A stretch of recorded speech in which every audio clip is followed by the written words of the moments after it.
Do we live in a misconception because of fairy tales and romantic comedies? Or should relationships just be magical? We're about to find out tonight. If you do laundry, if you do laundry, if you do laundry, if you do laundry, if you do laundry, if you do laundry. Hi, I'm Belinda Love and welcome to Air Your Dirty Laundry! Woo!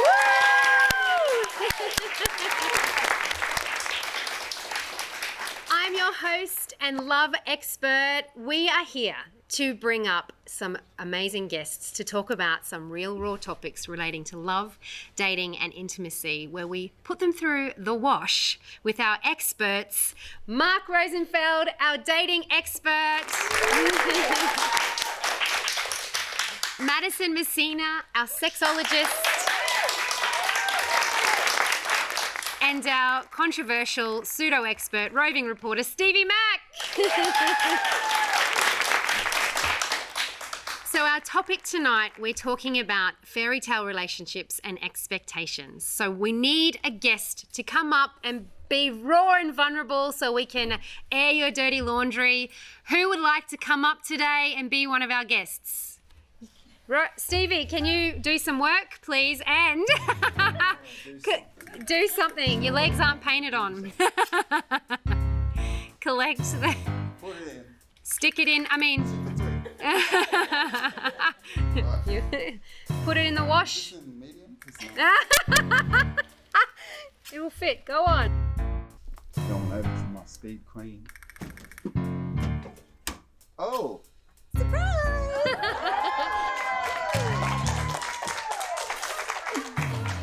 You don't need help. Hello. Thank you for joining us. Thank you for having me. Belinda, you are... Hi, Belinda. I'm Janie. Hi, Janie. Nice I'll give to you a meet cuddle. you. Oh, thank you. So you jumped straight in our dryer I then. did. Yes. That means you're pretty keen and eager. I am. I'm very keen. Wonderful. That's great. So we are talking about fairy tale relationships and expectations around that. Yes. I want to share we're going to be really raw and vulnerable today. Okay. So you're in a safe space. You've got some great experts with you here. Not sure about the one on the end. No one's sure about Steve. Yeah. Just look at him. So we're going to work through this for you because I'm sure there's many people out there dealing with what you're dealing with. So Okay. would you like to share with us what you're currently experiencing? Sure. So what I feel like I've been doing is as soon as I meet someone Yes. and I find them interesting, I tend to write a whole story in my head, like start to finish. I feel like I have a little bit of an idea of what they're like as a person, and I just make up everything else. For what your ideal is and what you want? Is that... Yeah, I mean, I guess, yeah. But I mean, it's not like it's the same for each person. Okay, Like okay. it's completely but it's just based on kind of the little pieces of information I've been given. And I guess it's kind of, I do it because it's fun and it feels good. It's kind of like, you know, when you're a kid and you're imagining what your life will be like it feels good to do that. So I feel like I do that. And, you know, I've decided that this person is these sorts of things. And then the problem with that is that if I get any evidence from them that they're not the things that I decided they already are, Like what? like if I've decided that they're respectful and then maybe they do something that's not so respectful, I'll just ignore it because I've already decided in my head that they are a certain way. So you're missing red flags? Yeah. Yeah. So, and then you persist with a relationship because you're persisting with that ideal and that fairy tale in your mind. about Yeah. this. Yeah. But so I know it sounds very naive, but I think it's also, you know, I think part of me thinks, oh, maybe it's my own intuition, or maybe also it's like I did see a sign of these sort of things that are these good qualities. Like I did see some kind of sign. So it's not completely black and white, like they're a completely different person. It's just that, I don't necessarily then take into account anything negative that I've been given. Yeah. Yeah. And I don't think, and what we say today will be really, might trigger some feelings, Okay. but it always comes from a place of love to get you that the answers that you're seeking. Okay. Just prepare you for that. Okay. I wanted to say, I don't know if it's naive. I think it's beautiful to have that imagination, Yeah. but it might be premature. Right. Yeah. So, and we'll uncover this into more depth. But I wanted to also get a little bit more into what are they doing, because we can often have set our bar for expectations so high that we ruin relationships because we're, picking on stuff that we shouldn't even be concerned about. And then there's also the other extreme where we don't have any values at all, and we're allowing people into our life that are treating us like crap. So can I understand what that looks like for you so we can get a gauge? Sure. So there's lots of different examples sort of like varied importance. Like let's just say, like one example I might decide, oh, this guy's really smart. And then maybe later I'm like, oh, maybe not so much. But I'm like, no, I'm sure that they are. But So if knowledge is a value for you? yeah, Okay. of course. Yeah. And then, so that's like one example. Or maybe, I think we have the same sense of humor and then it turns out we don't. And then it goes all the way to like, more dramatic things. Like if I've decided that our partner is respectful and then later if they do something that's disrespectful. Like? Well, so for example, like, like let's say, just in a normal relationship, obviously everybody makes mistakes or says things that might, hurt or make their partner uncomfortable. And then if I came to my partner with, oh, this is what happened and this is how I felt, instead of a conversation about it, it was always immediately like a tantrum was thrown or... What does a tantrum look like?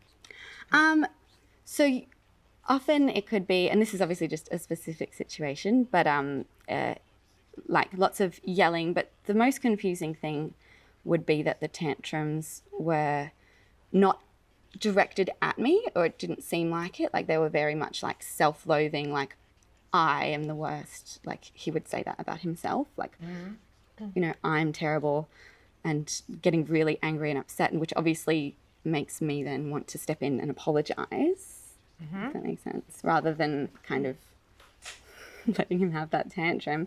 So usually it was that, and then also being ignored for days at a time, or just met with, oh, I didn't really do that, and actually you did this, and that's why that happened. Convincing you that you'd like, so gaslighting you, so convincing you you're doing things to manipulate you, so you then like come back and say apologize to them and try and fix something that they've contributed to. Yeah, see, I didn't know what, like I'd heard the word gaslighting, but I feel like I didn't really know what it was. I find that a lot. Yeah. People just like, that's gaslighting. People don't know Yeah. what that even means. Yeah, and how complex it can be, because like even like the tantrums, like I said, because he'd be like, I'm awful, I'm the worst, breaking things, crying.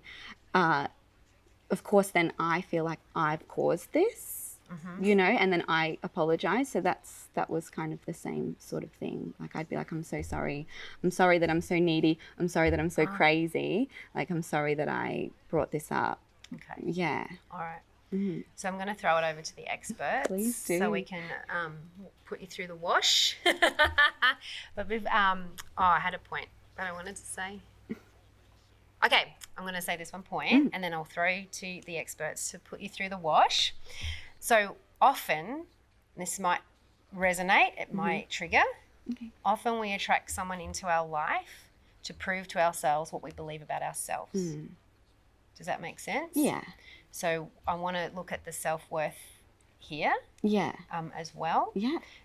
But we'll address that soon. It might come up actually throughout this discussion. So let's put you through the wash. You ready? How you doing, Janie? I'm good. It's great to have you on here. Thank you so much for sharing. Thank you. I won't dive into the specifics of your relationship. What you brought up, I felt, was a really important concept about the way we raise our boys and girls and the way we train people to know what they want in the future. And when I work with clients, one thing I work with them a lot on is a lot of women, and this is a bias towards girls, are raised with this idea that once you get this fairy tale, like once you have this thing, it's very notebook, it's very Hollywood, it's very dramatic, which is why it sells. Once you have this thing, you're going to get to feel a certain way. And so there's this part of ourselves that we train women to say, if I can get that fantasy, if I can get that thing, I'm going to unlock all these amazing different feelings, psychological needs in my head. And what that results in when women are out there dating is they end up creating an image, which is, I'm going to get this image and then I'm going to be able to feel that way. And then they go out of wait and see, play what's in front of me mode, and they go into, I have to get to this image mode. Because their brain has trained itself to say, I can't feel that way unless I get this result. So they're looking forward, and then they miss all these red flags, get into toxic, get into narcissism, all this sort of shit happens along the way. And what it's really from is this underlying message that, hey, you need to get this certain outcome before you're allowed to feel a 10 out of 10 happy, a 12 out of 10 excited, and a 15 out of 10 in love. And the real truth is you are able to feel that on your own right now. I have to work with a lot of clients to open that up. But once you feel that, and once you know you've got that within yourself, you're going to start playing what's in front of you. You're not going to be playing 6 months in the future of what he might be. You're just going to be, okay, the first 2 weeks was great, and now he's dropped the ball in the last 2 weeks, and I'm going to have to pull the plug on this if this doesn't improve. Playing what's in front of you. I usually give women the guideline of the last 10 to 20% of the time you've known someone, which is, say, if you've been dating 100 days, you mostly take your opinion of someone on the last 20 days of their effort, of their performance. Play what's in front of you, because if he was great 6 months ago and he's been terrible the last 6 months, he's terrible. Like, he's out. But it's very hard to play what's in front of you if you're living in a fantasy because you think it's going to make you feel a certain way. Yeah. On what extreme, though, can I understand, which I love those tips, it's fantastic, but on what extreme is terrible? What do you know what I mean? I don't. What do you mean? Is somebody who doesn't pick you up when they promised or don't turn up when they promise considered terrible? Right. Or is somebody who yells and swears at you and abuses you terrible? Right. Like, Well, what's the varying You've got to levels? decide your own standards. It's not on any of us to decide your own standards. You can have a guy, you say, if he doesn't wear a pink shirt every single day, he's terrible, right? That's kind of a silly standard, but you have every right to say that if you want, and you have the right to filter in and out of your life all the people who do and don't wear pink shirts, right? If you say this kind of real toxic behavior, something, manipulation, gaslighting is terrible, cool, filter that out of your life. It's not on any of us to decide your standards. That's you, and you have to balance what's reasonable. It's just on you to then go about playing what's in front of you and saying, if this doesn't change, am I cool with it? Is this a deal breaker for me, or is it not? Yeah, okay.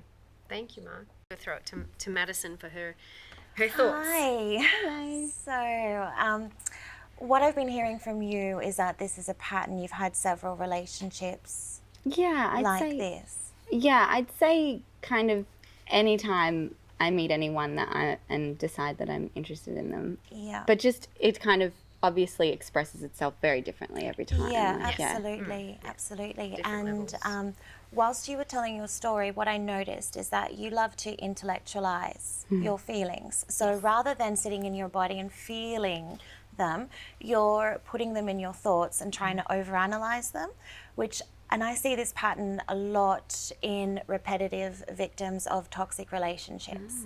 It's part of that outcome of being told that we're crazy again and again. We create this disconnect between our emotional body and our mind. It's a cognitive dissonance type of thing. And it's what I believe triggers off this. Just put the blinders on. It doesn't matter what's happening. We're going to walk into it. But we're not putting blinders on in terms of not seeing their behavior. We're putting the blinders on in terms of not trusting what we're feeling and getting into that. And this is where I would want to start with you in terms of correcting this pattern, is for you to take a step back and start to trust your feeling. And your feelings are in terms of when you're present with anybody, how are they making you feel? What is your body like in that moment? Because that's going to be, all of our emotions are like our compass for who are we meant to be spending time with, what feels good to us. And those would be pinging off like anything in these type of situations for you. So yes, taking that step back to break that would be the really the biggest nugget I could give you. Yeah, I love that. Do you have any ideas, obviously just trying to be more aware of it, but you might know that that's sometimes harder than it sounds. It is so hard. Do you have any sort of strategies on how to strengthen that? Strengthen your emotional bond? Well, yeah, and just and so that I can be paying more attention to it when it matters. Like, Yeah, so start it off with your familiar relationships. So when you're around your parents or your siblings, how are you feeling in that moment? And just start taking a moment to check in. Then when, you know, you go buy a coffee, you know, does that barista give me a warm feeling or a cold feeling? Just pay attention. Or someone that you don't like or whatever, just really start noticing and taking those moments to check in. It's all about becoming present and asking yourself, what vibes am I getting from this person? How am I feeling? Do I feel safe? Do I feel like I want to expand my energy here, get more expressive, be more talkative? Or I'm feeling the need that I'm to shut down and shelter myself? Am I feeling like I need to become small? Am I starting to think maybe I'm not understanding reality, or I'm questioning things? Like this is where with toxic relationships, that crazy making that happens, they make us believe we're going crazy. It's all part of the psychological manipulation that you've described. So does that help you? I love that. Yeah, thank you. Can I give you some tips around that too as well? So it's also really being clear on your values, because there's a difference between values and expectations. I think expectations can vary, and I think sometimes our expectations are too high and can misguide us. So by having values, that looks like, I'd like a family, I'd like a caring man, I'd like a man that has humour, things that you value. And then when you see those things being misaligned, being okay and comfortable and saying, this isn't my value, and standing in your own power and choosing you instead of people pleasing and wanting to be in that person's life, and having your own self-worth and self-value. I know you look like someone that loves yourself and values yourself, but I also feel like you want love. That's something you're looking for, and I think a lot of women are in that same boat, so it's not unusual. But what I'm trying to say here is that you don't have to settle to have a person in your life, and it's okay to wait for that person to come around and be genuine in your life and not treat you like that. So we need to get this self-loathing, not loathing, let me pick a better word. We need to get this negative mindset around your self-worth cleared, so you can see how amazing and how beautiful you are, so that you stop attracting these kinds of men that treat you like this. And being okay to say, no, this is not okay, and not apologising and pampering to their needs when they're treating you like that. How do you feel about that? No, definitely. I think that makes so much sense. It's just been confusing, because I do think logically I understand, like, you know, I deserve a great relationship. I have a lot to offer. Like, logically, I can see that. Absolutely, girlfriend, you do. But for some reason, it's not sort of syncing up, like, with what's inside. One thing I say to clients is if you're interpreting something logically, because often we can interpret a logical thing and say, that makes sense, but then I don't do that. It means there's, right. The way I translate that is, you can contemplate the idea, I have value, but at a deep level, you're not really knowing it, you're not really living it. Head and the heart. Sorry, we've got to absorb that deeper idea, so you really know it at a core level, because then you'll act on it. There's knowing and believing. You know it, but you don't believe it. And when you were describing your situation, about how you were feeling bad for his emotions, one thing to really get a handle of is you're never at fault for how someone else feels. We're all responsible for our own emotional reactions. Absolutely. And it's never ever on you. You have every right to, you know, assert a boundary, say, what you said has hurt me, please don't say that again. You know, no, I don't want to have coffee with you, all of that. And their emotional response to that is not your fault, ever. So you don't need to take that on board. And when they're throwing the tantrum, you can just say, you know, that's okay. I'm just going to let you have your moment. And when you're ready to talk about it more, we'll continue the conversation. So you can self-soothe them in that, but you don't take that on board. And I feel like that's intrinsically just in you at the moment. In regards to how, you asked how, in some way, that behaviour of self-loathing, where you go, hey, I can like contemplate that I'm awesome, but I'm not acting it out. The not acting it out serves you on a subconscious level. So this is challenging for clients to first wrap their head around. But we as humans don't do anything, especially subconsciously, if we don't think at a subconscious level that it's driving us. It's kind of like if I just go to the fridge and end up eating M&Ms, I'm like, wait, that didn't serve me at all. You keep M&Ms in the fridge? So, Shut up. you know what I'm saying? You know what I'm Yeah, saying? I do. Right, we just end up doing things subconsciously. Like, why am I back at the fridge again? You kind of switch off in the subconscious mechanism, suddenly you're eating M&Ms. Yeah. It's the same thing. So you look at, well, what do the M&Ms serve us? You know, how has the behavior, which is, say, being over apologetic, what have I thought that it served me? So, I thought it built rapport. I thought it built more connection. I thought it built more love, because then eventually he comes back a little bit in short-term doses. So if I was working with you as a client, what I'd really do is we'd project it all out long-term. And we'd look at the way love and connection and rapport and all these things is going to actually happen if you're not apologetic, and how you're going to lose those things in your life if you continue to be apologetic. And when you really drill that in, you're like, oh, if I'm over apologetic, I'm going to attract bad relationships, it's going to ruin my job, it's going to push friends away, I'm going to lose all this love in my life. And if I think I said that right, and if I'm not apologetic, I'm going to have great boundaries, I'm going to attract great relationships, lots of love, lots of friends, more money. Oh my God, I need to be not apologetic so I can have all the things that I wanted, that I thought I'd get by doing the other thing. And really drill that in. It's flicking that switch. Yeah, But well, it's just like, it sounds like the only way to do it is just more analyzing. Like, what am I doing and how am I doing it and why? Like, I just feel like, which is fine. I can do more, but I'm tired. all right, we're gonna put you through the spin cycle. Stevie's piped up. What do you? Okay, look, this is the thing. Like, women have fairy tales. Fairy tales are made for women. Boys don't go, oh, where's my fairy tale? Boys say, where's the Medal of Honor? Where's the Will of Valor? Always have other fairy tales. Yeah, like Top Gun. That's my fairy tale. I want to drive a plane and I want to shoot them up, and that's about it. Women have this fairy tale like there's some prince who's going to save me in the woods because I've been sleeping here. We ain't going to touch sleeping women in the woods. We don't. care. You would. No, I'm glad you talked about M&Ms and things like that because it got interesting. But like, basically, we don't care. Guys are like dogs, right? We're the same all the time.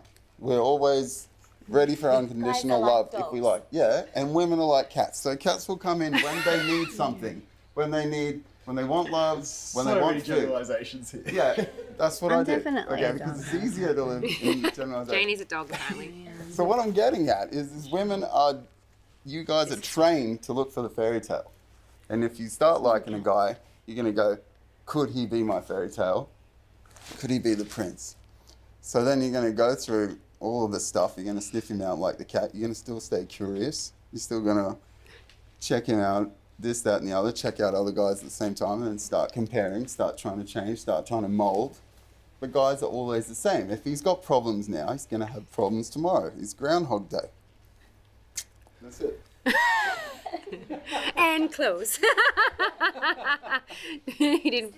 Yeah. Again, he's found a point in a really obnoxious roundabout way, and that point, if I can try and say it, is about how we often are looking, particularly like as a woman growing up around Disney and Disney films, we're searching for that one person to come in and save us. And when we're doing that, we're actually putting ourselves in the victim section of the drama triangle. So in the drama triangle, you've got a victim, you've got a villain, and then you've got a hero.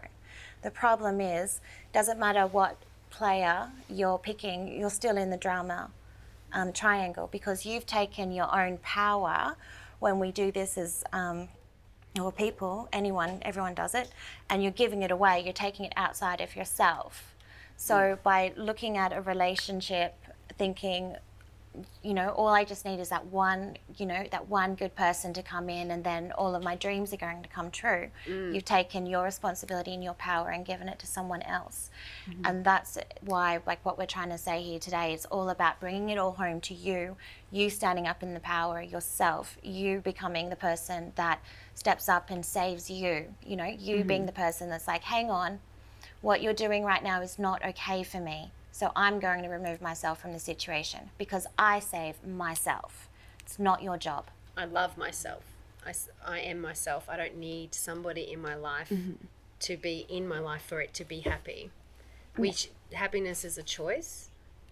I know that. What does that mean? Happiness is a choice. So every day we wake up and we can choose to be a victim or a victor. And if crap happens to you and you're playing into that victim mentality, you're going to continue to attract that victim mentality into your life. So by becoming the victor, stepping into who you are, understanding who you are, your values, you are now the victim. And nothing that penetrates your life will create that victor mentality. We may fall back into that because for survival mode, it's inbred in us. So we do fall back into it, but it's quickly becoming the victim again and acknowledging what can I be grateful for in this moment rather than what can I be upset or hurt about. That's what Madison was saying earlier about we are in control of our own emotions. People can trigger us, but at the end of the day, how we respond is our choice. We tend to react because we're in victim mentality.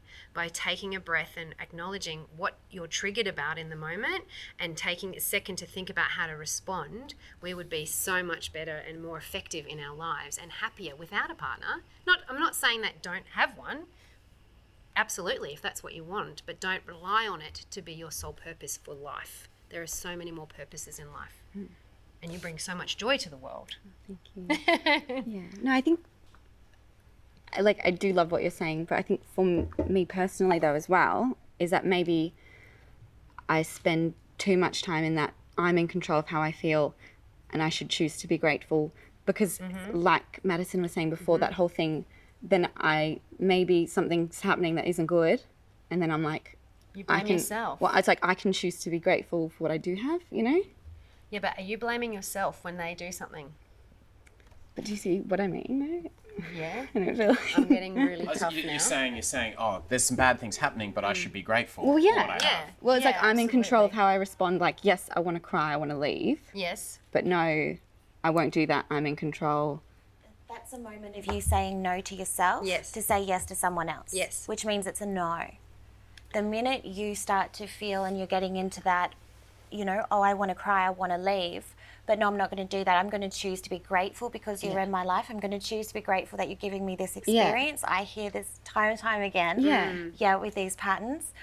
You're not letting yourself have what you need in that moment. Exactly. And you do not, you don't have to be grateful for someone else being toxic towards you. You don't need to do that. You're not responsible for that. If it's a no with you first, then you walk away. If you're like, I'm okay, you can have your emotional meltdown in front of me. I'm okay, that's fine. I'll sit here and help you through it. Great, that's a yes on both sides.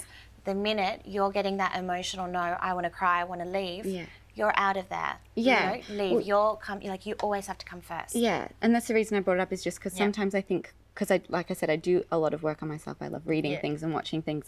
So I think a lot of the messages I might have twisted and used them against myself, like hearing I should be grateful for what I do have and I'm in control of how I feel, and sometimes it can be used the wrong way. Because I think you're twisting it to nurture that negative self-belief about yourself. Totally, but that's why I just feel like I wanted to bring it up, because I think if there is someone watching and then they think that's the part that they take away, and that I wouldn't want them to do what I was doing. So I'll be raw. I was in a domestically violent relationship. He was terrible. He would beat me up and do horrible things. And mind you, it can go both ways. It's not men towards women all the time. It's vice versa. And for me, how I looked at that when I left that relationship was I was grateful for the lessons of that relationship, not that person in my life. Mm-hmm. Does that make sense? Yeah, of course. I think I just don't want anyone to. I don't know. I just wanted to bring it up because I just think that there's so much information out there, and some of it. I totally understand being grateful for the lessons, but I do think it's good to take some time to not. If that makes sense. Grateful. Yeah, I just think it's helpful to kind of process it properly that way. What you're going is growing up is as women from little girls, we're not really taught to express anger or to be angry, to be pissed off that something's happened. That's all we're taught to be. We can be sad. Yeah. See a woman who's sad, ask her what she's angry about. That's exactly right. And I feel like that's what you're kind of getting to. And absolutely, like, it's good to be angry about this type of stuff. If someone's treated you like this, if they've broken your boundaries, you should be angry and doing everything to get yourself. And this is back to what I first started with, your intellectualization, getting you back in touch with your emotional body is really important for that, because it really is your compass.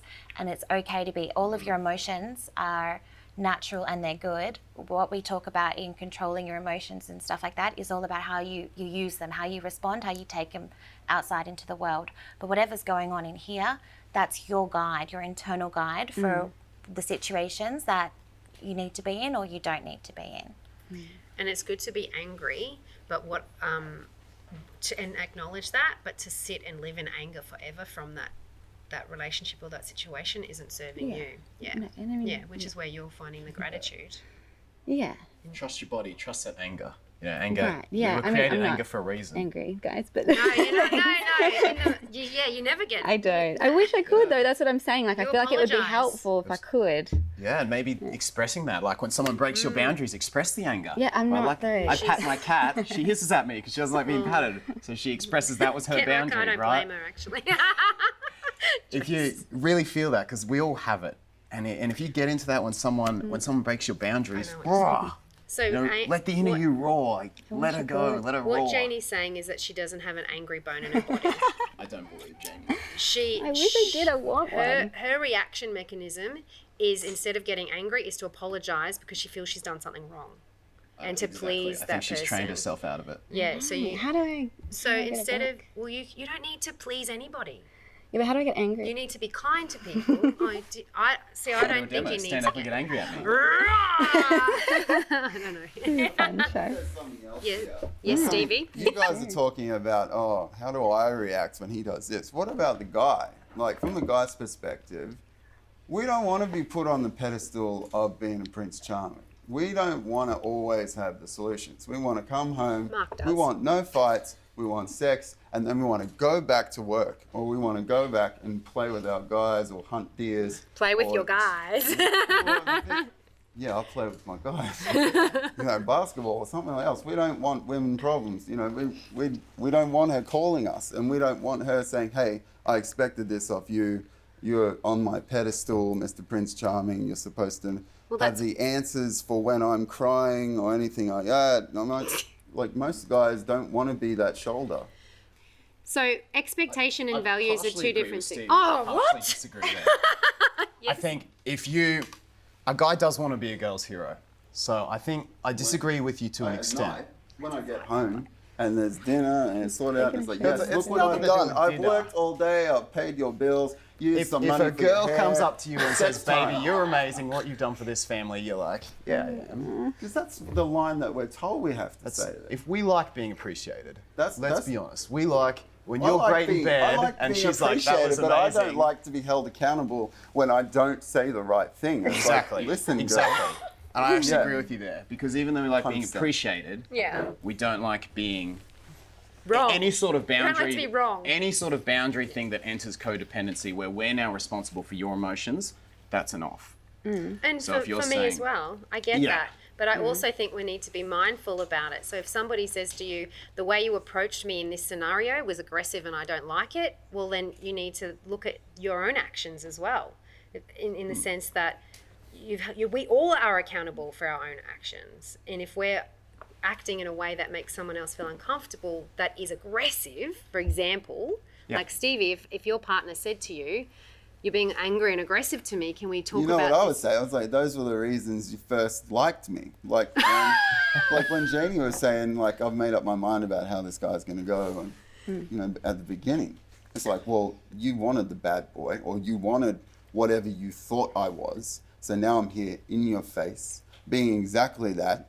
Now it's your problem because you're going, hang on, this is the guy I wanted against this is the guy I've been taught to have. Now Where's the your girlfriend? problem's on me. Joking, No, joking, that's the joking. problem. It's horrible. That's where all this internal monologue, self-reflection, and oh, maybe I'm grateful kind of stuff comes out of. It's that confusion as to what's in front of me, as to what I've been trained to have.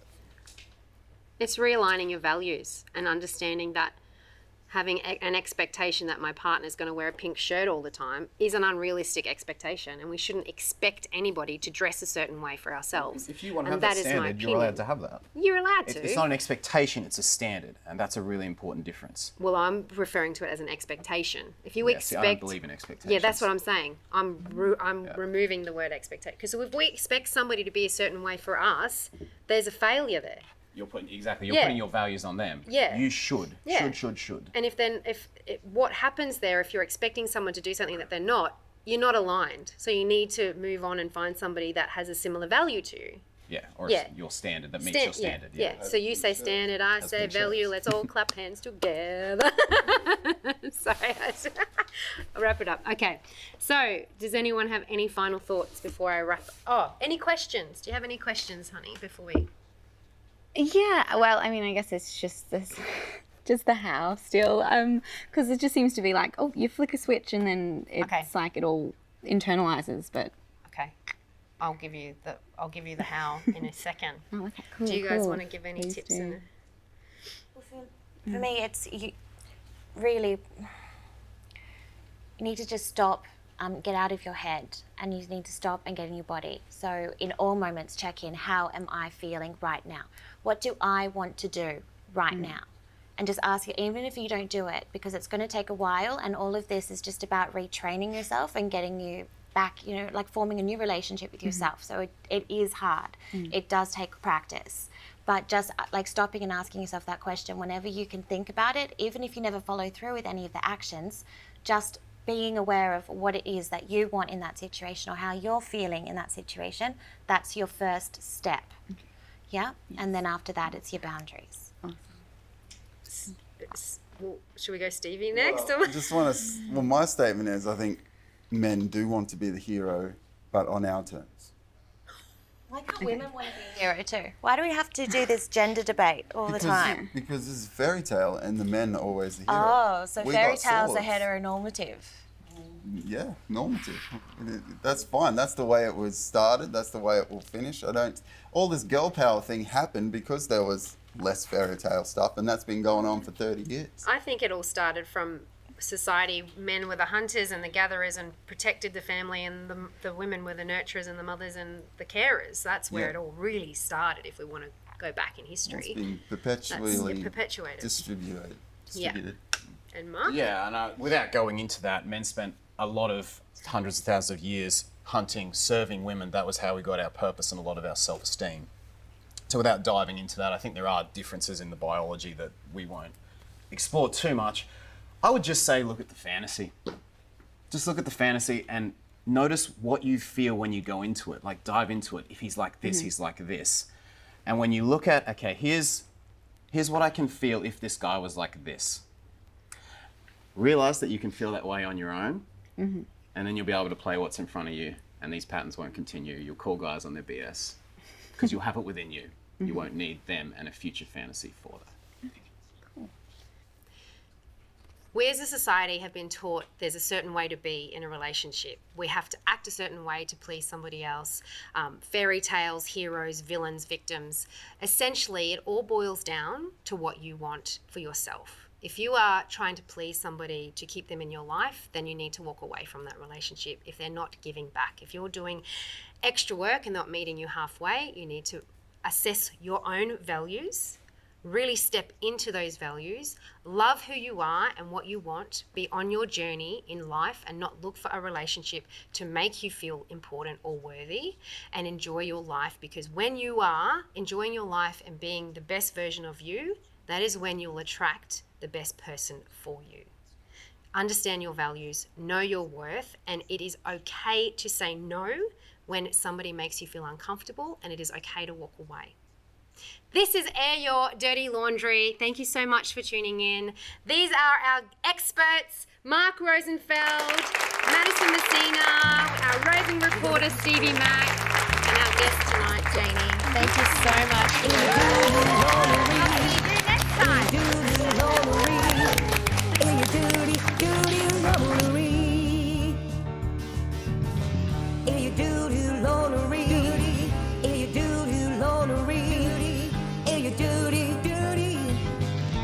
Lonery.